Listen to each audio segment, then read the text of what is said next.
जय Maharashtra Marathi live मध्ये आपलं सर्वांचं स्वागत आहे। बघूया यवतमाळ जिल्ह्यातील ताजा घडामोडी। पत्रकार दिनाचं औचित्य साधून दर्पण संपादक पत्रकार संघाची कार्यकारिणी गठीत। उमरखेड इथं शासकीय विश्रामगृह इथं दर्पण संपादक पत्रकार संघाची नवीन कार्यकारिणी गठीत करण्यात आली आहे। आज दिनांक 2026 रोजी दुपारी 1 वाजता यावेळी सर्वप्रथम मावळते अध्यक्ष डॉक्टर अयूब खा पठाण यांच्या अध्यक्षतेखाली पत्रकार दिनाचं औचित्य साधून शासकीय विश्रामगृह इथं कार्यक्रम घेण्यात आला। यावेळी संविधानाच्या प्रतीचे व बाळशास्त्री जांभेकर यांच्या प्रतिमेला पुष्पमाला अर्पण करून अभिवादन केले। त्यानंतर नवीन कार्यकारिणी गठीत करण्यात आली। यामध्ये अध्यक्ष म्हणून सय्यद फारुख सय्यद दाऊद यांची निवड करण्यात आली आहे। सचिवपदी सतीश कोल्हे यांची निवड करण्यात आली।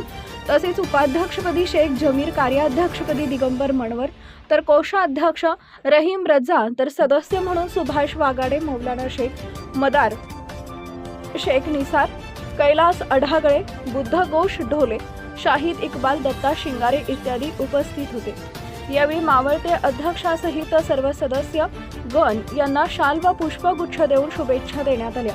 माजी अध्यक्ष डॉक्टर अयूब खान पठाण यांनी आपले मनोगत व्यक्त करताना बाळशास्त्री जांभेकर यांचा दर्पण दिन पत्रकार दिन म्हणून साजरा करण्यात येतो, परंतु दर्पणकार बाळशास्त्री जांभेकर यांच्या 6 जानेवारीच्या कुठल्याही दिनदर्शिकेवर त्यांच्या नावाचा कुठेही उल्लेख नाही अशी खंत व्यक्त केली।